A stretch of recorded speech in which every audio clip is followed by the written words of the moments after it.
அண்ணாமலை அவர்கள் சொன்னது என்னன்னா, நெத்தியில திருநீரை வந்து அழிச்சவங்க தான் நாளைக்கு ஓட்டு பிச்சை கேட்டு மக்களை வந்து சந்திக்க போறாங்க. இவர் எங்க போய் பிச்சை எடுக்க போறாரு? பாகிஸ்தான்ல போய் பிச்சை எடுக்க போறாரு அண்ணாமலை? கர்நாடகாவில் இருந்தால் கர்நாடகாரன் பாரு, அங்கே வந்து தமிழ்நாட்டுக்கு தண்ணி கொடுக்க முடியாதுன்னு பாரு. இந்த துரோகி அவர் வந்து பேசுறாரு. கிறிஸ்தவனால் வைக்கப்பட்ட பெயர் வெக்கம் கெட்டவனே, நீ முதல்ல அந்த பேரை எடு. உனக்கு மான வெக்கம் சூடு சோரணை இருந்ததுன்னா வெள்ளக்கார கிறிஸ்தவர்கள் வச்சு அந்த இந்துங்கிற பேரை எடுத்துட்டு பேசு. நீ கடவுளை நம்புறேன்னாக்க நீ நம்பிட்டு போ, உன்னை யார் வேணான்னா. உன்னுடைய நம்பிக்கைக்கு நான் வந்து தடங்கள் சொல்லலை. நீ ஒன்று எதுவும் பண்ணிட்டு போன, என்ன டிஸ்டர்ப் பண்ணாது, அவ்வளோதான். நீ சொல்லும் போது என்ன கவலைப்படுத்துற, என்ன சூத்திரன்னு சொல்ல வர்ற? நீ உன் மதத்தை விட்டு தானே எல்லாரும் வெளியே போயிருக்கிறான். இன்னைக்கு கிறிஸ்தவர்கள் முஸ்லீம்கள் அவங்கெல்லாம் என்ன அரேபியால இருந்து வந்தவங்களா, ஜெருசலேம்ல இருந்து வந்தவங்களா? நம்ம தான் முருகரை காப்பாற்றணும்லாம் பேசியிருக்கோம். முருகரை இவங்க காப்பாத்துறாங்க. ஏற்கனவே ராமனை காப்பாத்திட்டாங்க, இப்போ ராமனை கை விட்டாங்களே. மோடியினுடைய தாய்மொழியும் அமித்ஷாவுடைய தாய்மொழியும் குஜராத்தி. என்னைக்காவது அவங்க குஜராத்தி பேச்சு கேட்டிருக்கீங்களா? தாய்மொழியை தூக்கி எறிஞ்சுட்டாங்க. ஹிந்தி பேசுறதுனால தான் மந்திரி பதவி கிடைக்கும். கிருஷ்ணன் வந்து நமக்கு விரோதியாக இருக்காரு தெரிஞ்சும் கிருஷ்ணனும் வேண்டாம். நியூயார்க்கில் இருக்கிற சனாதன கோயில் தேர் இழுக்கிறதும் அது இழுக்கிறது ஊரில் ஒன்றுமே பண்ண முடியாத அளவுக்கு பிடிச்சி. அதுக்கப்புறம் தான் பார்த்தானுங்க, இல்லை இந்த ஊரில் வந்து உட்காந்துட்டு அட்டகாசம் பண்ணிக்கணும்னு சொல்லிட்டு பொட்டு வச்ச பொண்ணுங்களை எல்லாம் அடிக்க ஆரம்பிச்சோம். அப்புறம் தான் இவங்க வந்து அந்த பண்டிகையெல்லாம் கொஞ்சம் குறைக்க ஆரம்பிச்சோம். நேர்களுக்கு வணக்கம். இன்று நம்மோடு இணைந்திருக்கிறார் அரசியல் விமர்சகர் மற்றும் மருத்துவர் திரு காந்தராஜ் அவர்கள். வணக்கம் திரு. உத்தரப்பிரதேச மாநிலத்தில் யாதவ சமூகத்தை சேர்ந்தவர்கள் வந்து மத உபதேசம் பண்ண காரணத்தினால அவங்க இந்த சமூகத்தினர் வந்து பண்ணக்கூடாதுன்னு சொல்லி அங்கே இருந்த பிராமணர்கள் சமூகத்தை சேர்ந்தவர்கள் வந்து அவங்கள அடித்ததாக செய்திகளானது வந்திருக்கு. மேடையில் வச்சு அவங்க எந்த மேடையில் வச்சு உபதேசம் பண்ணாங்களோ அவங்களே வந்து அடிக்கிறாங்க. ஸோ யாதவ சமூகத்தை சேர்ந்தவர்கள் வந்து பண்ணக்கூடாது அப்படின்ற ஒரு கருத்தை முன் வச்சாங்க அப்படின்னா அவங்க வணங்கக்கூடிய கிருஷ்ணர் வந்து யாதவ சமூகத்தை சேர்ந்தவராக தான் இருக்கிறாரு. அப்போது இந்த ஒரு முரணை எப்படி புரிஞ்சுக்கிறது? இதுக்கு பின்னாடி வேறு எதுவும் அரசியல் இருக்கா? அதை பற்றி கருத்து கணிப்பில் அகிலேஷ் யாதவ் பெரிய வெற்றி பெறுவார்னு வருது.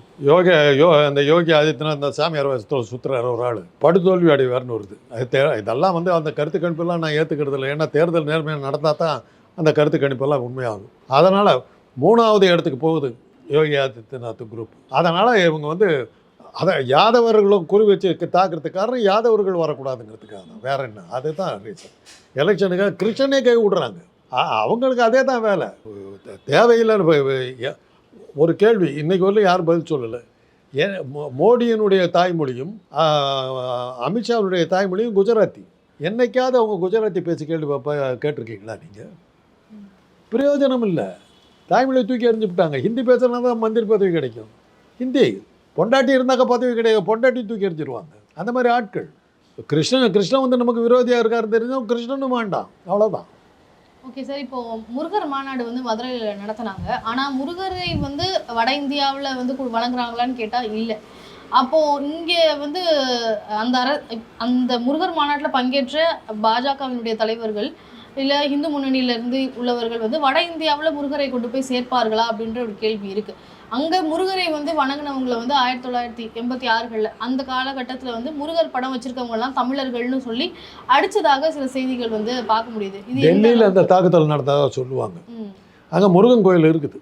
டெல்லியில் வந்து அந்த கரோல்பாக் ஏரியாவில் வந்து முருகனுக்கு கோயில் இருக்குது. அங்கேயே காஞ்சிபுரத்தை சேர்ந்த சாமிங்க ஒரு கோயில் வச்சுருக்காங்க. அங்கே முருகன் கிடையாது. நம்ம ஊர் ஆள் அங்கே வச்சுருக்காங்க. அந்த கோயிலில் முருகன் கிடையாது. முருகனுக்கு வந்து நீங்கள் திருத்தணி தானாக்க எங்கேயுமே கோயில் கிடையாது. சொல்லிக்கிற மாதிரி கோயில். உடனே உத்தரப்பிரதேசத்தில் முகுந்த் ராய் அப்படிங்கிற ஊரில் ஒரு சின்ன கோயில் இருக்குது அப்படின்னு ஒரு ஆள் போடுவான். இப்படி தேடி பிடிச்சி போடுவானுங்க. எனக்கு பதில் சொல்கிறானுங்களா? இந்த மாதிரி அறிவு கட்டத்தமாக ஏதாவது எழுதுவானுங்க. முருகனுக்கு வந்து ஆனால் உலகம் முழுவதிலும் முருகனுக்கு கோயில் இருக்குது. அமெரிக்காவில் வந்து இப்போ ஏறத்தாழ ஒரு 8-9 மாநிலங்களில் வந்து ஸ்டேட்ஸில் முருகன் கோயில் இருக்குது. அட்லாண்டாவில் இருக்குது, வாஷிங்டனில் இருக்குது, டெக்சாஸில் இருக்குது, இது அலபாமாவில் இருக்குது, சான் ஃப்ரான்சிஸ்கோவில் இருக்குது, கலிஃபோர்னியாவில் இருக்குது. இத்தனை இடங்களில், நியூயார்க்கில் இருக்குது. இத்தனை இடங்களில் முருகன் கோயில் இருக்குது. அதுக்குள்ளார பெருமளையும் வச்சுருக்காங்க. அது கோயிலுக்கு பேரே முருகன் கோயில் தான். ஏன்னா அதை கட்டினவங்களாம் என்னுடைய நண்பர்கள். இங்கேருந்து தான் எல்லாமே எடுத்துகிட்டு போனாங்க. கணபதி ஸ்தபித்தை தான் எல்லா சிற்பங்களும். உலகம் முழுவதும் முருகன் கோயில் இருக்குது. மலேசியாவில் வந்து தைப்பூசங்கிறது பெரிய தேசிய திருவிழா. சீனர்கள் நம்மளோட அதிகமாக பங்கெடுத்துக்குவாங்க. சிங்கப்பூர், அதே மாதிரி வந்து மொரீஷியஸ், சீஷல்ஸ், ரீயூனியன், மடகாஸ்கர், எங்கே சவுத் ஆஃப்ரிக்கா, எங்கே போனாலும் முருகன் கோயில் இருக்குது. ஆனா இப்போ அங்க அந்த வட மாநிலங்கள்ல முருகருக்கான கோயில்கள் குறைவாக இருக்குது. அங்க வந்து முருகர் படம் வச்சு வணங்குறவங்களை வந்து அடிச்சதாகவும் சொல்லப்படுது. முருகனை கும்பிட்றேன்னாவே அவன் தமிழன் தான் அர்த்தம். அதனால தமிழர்கள் அடிக்கிறதுக்கு முருகன் பேரை சொல்லி அடிக்கிறானுங்கன்னு அர்த்தம். ஆனால் இவங்கள பழி வாங்கினாங்க. அமெரிக்காவில் என்னாச்சுன்னா டாட் பஸ்டர்ஸ்ன்னு ஒரு கூட்டம் இருக்குது. பொட்டு வைக்கிற பெண்கள் எல்லாம் உதச்சாங்க. அவங்கெல்லாம் இந்தியர்கள். ஏன்னா இவங்க என்ன பண்ணாங்கன்னா நியூயார்க்கில் இந்த கோயிலை வச்சுக்கிட்டு தெருவெல்லாம் அட்டகாசம். இந்த கோயிலை சுற்றி நியூயார்க்கில் இருக்கிற இந்து கோயில், இது சனாதன கோயில், அதில் வந்து முருகர் கோயில் தான் அது. தேர் இழுக்கிறதும் அது இழுக்கிறது ஊரில் ஒன்றுமே பண்ண முடியாத அளவுக்கு போயிடுச்சு. அதுக்கப்புறம் தான் பார்த்தானுங்க, ஏன்னா இந்த ஊரில் வந்து உட்காந்துக்கிட்டு அட்டகாசம் பண்ணிக்கணும்னு சொல்லிட்டு பொட்டு வச்ச பொண்ணுங்களெல்லாம் அடிக்க ஆரம்பித்தாங்க. டாட் பஸ்டர்ஸ்ன்னு பேர், பொட்டு வைப்பவர்கள் உதைப்பவர்கள் பேர். அப்புறம் தான் இவங்க வந்து அந்த பண்டிகையெல்லாம் கொஞ்சம் குறைக்க ஆரம்பித்தாங்க. அந்த நாதஸ்வரம் வாசிக்கிறது இந்த இதெல்லாம் கொஞ்சம் குறைச்ச இதெல்லாம் பண்ணாங்க. இதெல்லாம் நடக்கிறது தான். இதெல்லாம் அது மாதிரி முருகனுக்கு வந்து அந்த வடமொழி அந்த செத்துப்போன மொழி சமஸ்கிருதத்தில் ஒரே ஒரு நூல் தான் இருக்குது, காளிதாசன் எழுதின குமார சம்பவம். அதை தவிர முருகனுக்கு வந்து வடமொழிகளில் வந்து எதுவுமே கிடையாது. அதே மாதிரி வேதங்களில் சொல்லப்படாத கடவுள் வந்து முருகனும் சிவனும் ரெண்டு பேரும் வந்து வேதங்களில் சொல்லப்படாத கடவுள்.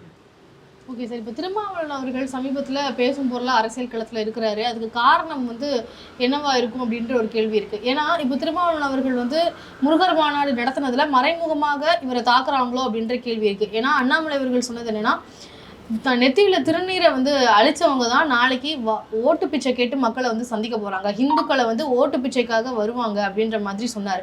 அது திருமாவளவன் அவர்கள் தான் குறிக்கிறாரோ அப்படின்றது இருக்குது. அதை பற்றி என்ன நினைக்கிறீங்க? இவர் எங்கே போய் பிச்சை எடுக்க போகிறாரு? பாகிஸ்தானில் போய் பிச்சை எடுக்க போகிறாரா நம்மள? இல்லை கர்நாடகா இவர் அந்த மாதிரி ஆள் தானே. கர்நாடகாவில் இருந்தால் கர்நாடகாரம்பார், அங்கே வந்து தமிழ்நாட்டுக்கு தண்ணி கொடுக்க முடியாதும்பார். இந்த துரோகி அவரை வந்து பேசுகிறாரா? இப்போ பொட்டு வைக்கிறதுங்கிறது வந்து ஒரு அன்புனால் வைக்கிறது. பெரியார் கூட தான் கிருபானந்தவாரியர் வச்சார். பெரியார் பேசாமல் இருந்துட்டார். வந்தார், கை கழுவுற இடத்துல வந்தோன்னு பொட்டை அழிச்சிட்டு கை கழுவிட்டு போயிட்டார். அன்புக்கு நீங்கள் கட்டுப்பட்டு வச்சுக்கிட்டோம், அதுக்கப்புறம் என்னுடைய லட்சியத்தை பிரகாரம் நான் அழிச்சிட்டேன். அதில் என்ன இருக்குது? இப்போ திமுக வந்து ஒரு ஹிந்துக்களுக்கு எதிரான ஒரு கட்சி அப்படின்ற மாதிரியான ஒரு பிம்பத்தை கட்டமைக்க பார்க்குறாங்கன்றது திமுகவினுடைய வாதமாக இருக்குது. அதே தான் இப்போ விசிகாவையும் வந்து சொல்ல வராங்களோ அப்படின்ற ஒரு கேள்வி இருக்குது. அப்படியா? எப்படிங்க இந்து மதத்தை இந்து மதங்கிற பேரை முதல்ல அந்த பேருக்கு பதில் சொல்லுங்க. இந்து மதங்கிறது வந்து வேதத்தில் இருக்குதா? பேர் இருக்குதா? அது அந்த மதத்துக்கு என்ன பேர்? பிராமண மதம். வேதத்தில் காட்டுங்க. இந்து மதம்னு எங்கேயோ இருக்குதானு வெள்ளைக்காரன் வச்சுட்டு போனான். 1930 வச்சான் அந்த பேரை. இந்தியாவில் இருக்கிற மதம்னு வச்சான். கிறிஸ்தவனால் வைக்கப்பட்ட பெயர். வெக்கம் கட்டவனே, நீ முதல்ல அந்த பேரை எடு. உனக்கு மான வெக்கம் சூடு சோரணை இருந்ததுன்னா வெள்ளைக்கார கிறிஸ்தவர்கள் வச்ச அந்த இந்துங்கிற பேரை எடுத்துகிட்டு பேசு, பதில் சொல்கிறேன். அதுதான் சார், இப்போ ரெண்டு கட்சிகளுமே வந்து திமுகவும் சரி விசிகாவும் சரி, திமுக கூட்டணியில் வலிமையான ஒரு கட்சினா அது விசிகாவையும் வந்து மக்கள் மத்தியில் ஹிந்துக்களுக்கு எதிரானவர்கள் அப்படின்றதுக்காக தான் திமுகவையும் விசிகாவையும் சொல்கிறோம் இந்த மாதிரியான விஷயங்கள்ல இழுக்கிறாங்கன்னு. 71 வருஷம் அதெல்லாம் பண்ணாங்களே. காமராஜர் ராஜாஜி ரெண்டு பேரும் சேர்ந்து அன்றைக்கி சோன்னு ஒரு அடையாளம் தெரியாத ஒரு ஆசாமி, இந்த ஆள் ஒரு துக்ளக்குன்னு ஒரு பத்திரிகை நடத்தி தானே பெரிய தலைவனை வச்சுக்கிட்டு 71 வருஷம் எலெக்ஷன் டைம்லம்மா திராவிட கழக மாநாடு நடந்தது. நிறையா இடத்துலையும் சொல்லிட்டேன். திராவிட கழக மாநாட்டில் வந்து ராம வந்து மாட்டுக்கறி திங்கிற மாதிரியும் சீதமடியில் லட்சுமணன் படுத்திருக்க மாதிரியும் ஊர்வலம், திராவிட கழக ஊர்வலம் போச்சு. அதை அப்படியே ஃபோட்டோலாம் எடுத்து போட்டு இல்லஸ்ட்ரேட்டட் வீக்லிங்கிற ஒரு நியூஸ் பேப்பர், ஒரு மேகசைன், அன்றைக்கி உலக புகழ்பெற்ற மேகசைன், ஸ்பெஷல் இஷ்யூ போட்டு திமுக வந்து சனாதன மதத்துக்கு விரோதி அப்படின்னு காட்டி ஸ்பெஷல் இஷ்யூ போட்டுச்சு. அதை வச்சுக்கிட்டு போட்டாங்க. இந்துக்களுக்கு விரோதிகள் இவங்கன்னு ஒரு பெரிய இது பண்ணாங்க, விளம்பரம்லாம் கொடுத்தாங்க. திமுக இந்து மதத்துக்கு எதிரானதுன்னு சொல்கிறது அதை இருங்க முடிச்சிடுறேன். அந்த எலெக்ஷனில் அதை வச்சுட்டு ஒரு கூட்டம் ஒன்று போட்ட போது மெரினாவில் வந்து ராஜாஜியும் காமராஜும் பேசுகிறாங்க. இன்றைக்கி இருக்கிற கலங்கரை விளக்கத்திலேருந்து அண்ணா சமாதி வரையிலும் கூட்டம், அத்தனை என்டையர் மெரினா ரொம்ப வெடியுது. அதுக்கு அடுத்த வாரம் ஒரு அடையாளம் தெரியாத ஆசாமி அந்த ஆள் போடுறாரு, அவருக்கு அதே கூட்டம். கருத்து கணிப்பு போட்டாங்க, அழிந்தது திமுக, இந்துக்களை கேவலப்படுத்திய திமுக அழிந்தது அப்படின்னு போட்டாங்க. தேர்தல் நடக்குது. 234 இடத்துல 184 இடத்துல திமுக வெற்றி. இந்த பிரச்சாரத்துக்கு பிறகு. ஆக அந்த அந்த அந்த வெற்றியை கொடுக்கறதுக்காக தான் இப்போ இந்த மறுபடியும் அதே பிரச்சாரத்தை இவங்க ஆரம்பிச்சிருக்காங்கன்னு நான் நினைக்கிறேன். இப்போ இந்துக்களுக்கு எதிரானவர்களோ இல்லை இந்து மதத்தை வந்து மதிக்காம இல்லை அப்படின்னா எதுக்காக நம்பிக்கை இல்லாத ஒரு இடத்துக்கு இப்போ கோயிலில் வந்து கடவுள் மேலே நம்பிக்கை இல்லைன்னா எதுக்காக கோயிலுக்கு போகணும், அதுக்கப்புறம் எதுக்காக விபூதி அளிக்கணும் அப்படின்ற கேள்வியெல்லாம் இருக்கு. இதெல்லாம் உனக்கு கார்பன் டை ஆக்சைடு காற்றுல இருக்குது. எதுக்காக கார்பன் டை ஆக்சைடு இது பண்ணுறேன்னா அது காற்றோட வரத்தான் செய்யும். இதெல்லாம் அர்த்தமில்லாத கேள்வியாக இருக்குது. உன்னுடைய நம்பிக்கைக்கு நான் வந்து தடங்கள் சொல்லலை. நீ ஒன்று எதுவும் பண்ணிக்கிட்டு பானே, என்ன டிஸ்டர்ப் பண்ணாது, அவ்வளோதான். நீ கடவுளை நம்புறேன்னாக்க நீ நம்பிட்டு போ, உன்னை யார் வேணான்னா. அப்புறம் எதுக்கு கோயிலுக்கு போயிருக்கணும் சார்? எதுக்கு நாங்கள் கோயிலுக்கு போகிறது வந்து அங்கே இருக்கிற சிற்ப அழகை பார்க்கறதுக்கு. அங்கே இருக்கிற இப்போ நான் போவேம்மா ரெகுலராக தஞ்சாவூர் கோயிலுக்கு போகிற பிரகதீஸ்வரரை கும்பிட்றதுக்கு போகலை. அந்த தஞ்சாவூர் கோயில் அவன் எப்படி கட்டுனான், அங்கே இருக்கிற அந்த பொறியியல் துறையினுடைய சாதுரியத்தை பார்க்கறதுக்கு நான் போகிறேன். அப்போ ஏன் திமுக வந்து இந்துக்களினுடைய பண்டிகைக்கெல்லாம் வந்து விஷ் பண்ணுறது இல்லை அப்படின்ற கேள்வி? எனக்கு அது தேவையில்லை. இந்துக்கள்னு வந்து என்னை நான் எப்படி இந்து ஆக முடியும்? கிறிஸ்மஸுக்கு கிறிஸ்டியனுக்கு வாழ்த்து சொல்கிறேன், அவன் கிறிஸ்தவ மதத்தை சேர்ந்தவன், அவனுக்கு சொல்கிறேன். ஹிந்துன்னு யாரை சொல்கிறீங்க நீங்கள்? அவனை சொல்லுங்க, நான் அவனுக்கு வாழ்த்து சொல்கிறேன். இப்போ தீபாவளிக்கோ இல்லை விநாயகர் சதுர்த்திக்கோ ஏன் விஷ் பண்ணுறது இல்லை? தீபாவளி வந்து சமணருடைய பண்டிகை, உனக்கு அதுக்கு என்ன சம்பந்தம்? வர்த்தமான மகாவீரர் இறந்த நாளை வந்து வர்த்தமான மகாவீரர் 24வது தீர்த்தங்கர் சமண முனிவர். அவர் ஒரு ராஜாவாக இருந்தவர். அவர் தான் இறக்குற அன்னைக்கு அவர் சொன்னார், நான் இறந்த போது என்னுடைய இறந்த நாளை காலையில் அதிகாலை எழுந்து குளித்து விட்டு புத்தாடை உடுத்தி தீபம் ஏற்றி கொண்டாடுங்கள் அப்படின்னாரு. அதை வந்து உன்னால் நிறுத்த முடியல அந்த தீபாவளி பண்டிகை. உடனே நீ வந்து நரகாசுரன் ஒரு கதையை சொன்ன.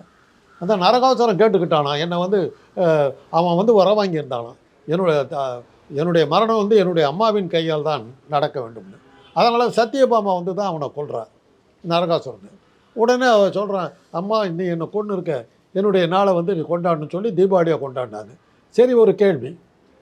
நரகாசுரனுடைய அம்மா சத்தியபாமா, சத்தியபாமாவுடைய கணவர் வந்து கிருஷ்ணன். கிருஷ்ணனுக்கு குழந்தைகள் கிடையாது. அப்போ நரகாசுரனை யாருக்கு பெற்றா சத்தியபாமா? இந்த கேள்விக்கு பதில் சொல்லுங்கள். எப்படி தீபாவளி கொண்டாடுற நீ? இந்த அச்சங்கமான கதைக்கு பதில் சொல்லு. சரி சரி, இப்போ கிறிஸ்தவர்களுக்கோ இஸ்லாமியர்களுக்கோ வந்து அவங்க வாழ்த்துக்கள் சொல்கிறாங்க.